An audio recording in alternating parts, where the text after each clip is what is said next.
जय हिंद, नमस्कार। Welcome to lockdown study. दोस्तों, आज के इस वीडियो में छत्तीसगढ़ का जो आरक्षण का मुद्दा सुप्रीम कोर्ट में चल रहा था, आज उस पर सुनवाई थी। 1 मई की तारीख है।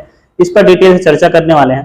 तो सबसे बड़ा जो सुनवाई है उसका जो रिजल्ट निकल के ये आ रहा है कि अंतरिम राहत मिली है गवर्नमेंट को, छत्तीसगढ़ सरकार को अंतरिम राहत मिली है। अंतिम राहत नहीं मिली है, क्योंकि एक वर्ड आता है यहाँ पर, आप लोग देख पाएंगे, आउटकम ऑफ द पिटीशन। इसके आधार पर यहाँ पर आप लोग देखेंगे कि सुप्रीम कोर्ट ने फैसला दिया है कि 58% जो आरक्षण था उस पर नियुक्तियां और भर्तियां जारी रहेंगी। मतलब कि जो छत्तीसगढ़ गवर्नमेंट है वो अभी अंतरिम राहत के रूप में नियुक्तियां और भर्तियां करा सकती है।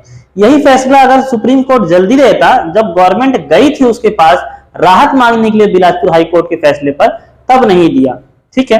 अगर मैं बात करूं दोस्तों कि अंतरिम, ये आउटकम ऑफ द पिटीशन हो गया, या अंतरिम राहत की बात क्यों हो रही है, अंतरिम राहत को समझिए। अंतरिम राहत का मतलब यह होता है कि जब तक अभी सुप्रीम कोर्ट में सुनवाई चल रही है, मतलब अभी सुप्रीम कोर्ट का फैसला परमानेंट नहीं आ गया है, इसमें सुनवाई आगे चलती रहेगी। तो जब तक सुनवाई चलती रहेगी तब तक 58% पे आप लोग भर्ती लेते रहिए। और जब हमारी सुनवाई कंप्लीट हो जाएगी, चाहे उसके लिए 1 साल लगे, 2 साल लगे या 3 साल लगे, जब हमारी सुनवाई कंप्लीट हो जाएगी तब जो फैसला आएगा उस पे आधार को आपको आरक्षण मिलेगा। तो ये जो आउटकम ऑफ द पिटीशन वाला जो शब्द है, ऐसा कह लें तो 2012-13 में जब बिलासपुर हाईकोर्ट में यह केस गया था और उसने कहा था कि 58% आरक्षण के विरुद्ध में केस वहां पर डाला गया था, तो उसका फैसला जो 10 साल बाद आया था, तो 10 साल बाद ये निर्णय अब लागू हो जा रहे हैं। ठीक है। तो कहने का मतलब ये था कि बिलासपुर हाईकोर्ट ने इसको असंवैधानिक करार दिया गया था, ठीक है, बिलासपुर हाईकोर्ट के द्वारा, और सुप्रीम कोर्ट ने इसको बहाल कर दिया एक प्रकार से। चल ठीक है, चलने दीजिए कुछ समय तक, जब तक हम फैसला करते हैं तब तक। कहने का मतलब यह था कि जिस अभ्यर्थी ने या जिस समिति ने 10 साल तक बिलासपुर हाईकोर्ट में केस लड़ा और वो यथावत बना ही रह गया, तो उसका केस लड़ने का जो पूरा समय था वो उसकी पर बर्बादी हो चुकी है, मतलब बर्बाद हो चुका है एक प्रकार से कहा जाए, क्योंकि उसे कुछ भी फायदा नहीं हुआ, ना ही यहाँ पे कोई राहत मिली है। अभी जो केस है पूर्ण रूप से सुप्रीम कोर्ट में ही लगातार रखा जाएगा। तो आप लोग के लिए अच्छी खबर है, बड़ी खबर है कि सुप्रीम कोर्ट ने इजाजत दे दी है। अब पूरी जो गवर्नमेंट है, वो गवर्नमेंट को थोड़ा अपना 76% वाला हठ धर्मिता जो है कि इसी पर मैं वैकेंसी निकालूंगा, अन्यथा वैकेंसी नहीं निकालूंगा, इसको छोड़ना पड़ेगा। तभी इस पर आपके लिए वैकेंसी आने वाली है। क्योंकि जो 50% था पहले, जिसको बिलासपुर हाई कोर्ट ने ओके किया था कि 50% पर आप वैकेंसी निकालिए, इस पर भी अभी तक कोई रोक नहीं थी, लेकिन जानबूझकर इस पर वैकेंसी नहीं निकाली जा रही थी। दूसरा, गवर्नमेंट को चारा मिला है कि इस पर आप लोग निकाल सकते हैं। ठीक है।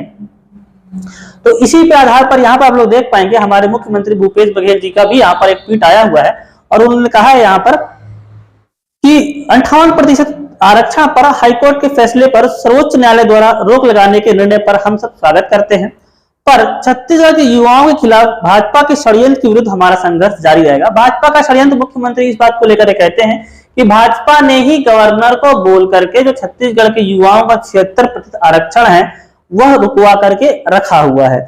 साथ में राज्यपाल नए विधेयक पर हस्ताक्षर करेंगे तभी सही न्याय होगा। मुख्यमंत्री जी अब इसको पूर्ण न्याय नहीं मान रहे हैं, वो इसी को पूर्ण न्याय मानकर चल रहे हैं। ठीक है। तो अगर हठ धर्मिता छोड़ी जाएगी और इस पर जैसे पहले चल रहा था तो इस प्रकार चलता रहेगा। ठीक है। आने वाले समय में जब सुप्रीम कोर्ट में सुनवाई पूरी हो जाएगी, राज्य सरकार का पक्ष और जो दूसरा पक्ष है, दोनों की जो वाद विवाद है सुलझ जाएंगे, जब सुन लिए जाएंगे, तब सुप्रीम कोर्ट अपना अंतिम फैसला देगा। और ये फैसला कब आएगा, 1 साल लग सकते हैं, 2 साल लग सकते हैं, 3 साल लग सकते हैं। जैसे बिलासपुर हाईकोर्ट को 10 साल लग गए थे, ये कहना अभी मुश्किल है। तो यहाँ पर आप लोग देख पाएंगे कि अभी तक जो जितनी भी वैकेंसियां रुकी हुई हैं, है ना, इतनी सारी वैकेंसियां रुकी हुई है। पीएससी का इंटरव्यू रुका हुआ है, वन सेवा परीक्षा, असिस्टेंट डायरेक्टर है, आयुर्वेद मेडिकल ऑफिसर है, इंजीनियरिंग सर्विस 2021 है, ठीक है, प्यून की भर्ती है, सीएमओ 2022 की भर्ती है, साइंटिफिक ऑफिसर है, और सब इंस्पेक्टर का भी मेंस वगैरह सारी चीजें होना है। तो सारी चीजें अगर गवर्नमेंट करवाना चाहे तो 58% आरक्षण पे करवा सकती है। 58% आरक्षण पर लोग कंफ्यूज नहीं होंगे, यही पुराना आरक्षण है जो छत्तीसगढ़ में लगातार पिछले 10 वर्षों से चला रहा है, जिसमें एसटी को 32%, ठीक है, एससी को 12% और ओबीसी को 14% आपको आरक्षण मिल रहा था, इसी को मिलेगा। ठीक है। लेकिन देखने का विषय यह होगा कि ईडब्ल्यूएस का जो आरक्षण है, ईडब्ल्यूएस, ठीक है, अब ये सुप्रीम कोर्ट इसको इजाजत दे चुका है, मतलब ये संवैधानिक है। ठीक है। इसको इजाजत दे चुका है, ये संवैधानिक है। तो क्या इस पर भी गवर्नमेंट अभी आरक्षण और बढ़ाएगी, क्योंकि ईडब्ल्यूएस इस पर कहीं भी लागू नहीं होता है, और ये तीनों को मिलाकर ही आपके पास 58% तक आरक्षण हो चुका है। कितना प्रतिशत हो चुका है? 58% तक। तो जो केंद्र की सीमा है कि 50% जातिगत आरक्षण हो और 10% जो है वो जातिगत से अलग आर्थिक आधार पर आरक्षण हो, तो यहाँ पर भी 2% बचा हुआ है। तो अगर छत्तीसगढ़ सरकार यहाँ पर 2% देना चाहे तो दे सकती है। हालांकि उन्होंने 4% का नियम बनाया है, इसको केंद्र में जाएंगे तो आप लोग ये 10% के हिसाब से मिल रहा है, तो 10% तक के लिए ये नियम है। ठीक है, ये तो देखने का विषय है, इसको भी हम लोग अलग कर देते हैं। हमारा कॉन्सेंट्रेशन इस पर है कि 58% पर वैकेंसी आएंगी या नहीं आएंगी। और इस निर्णय से छत्तीसगढ़ में काफी खुशी है कि अब हाईकोर्ट तो अब यहाँ मामले से हट चुका है। ठीक है, क्योंकि हाईकोर्ट से ऊपर वाली कोर्ट ने, सुप्रीम कोर्ट ने फैसला सुना दिया है। ये 58% है और एक 76% जब तक सुनवाई नहीं हो जा रही है। तो होप सो आप लोग ये चर्चा समझ में आई होगी आप लोग को, और ये अगर वीडियो पसंद आया हो तो वीडियो को आप लोग शेयर कर सकते हो। मिलता हूं आपसे अगले वीडियो में, तब तक धन्यवाद, जय हिंद।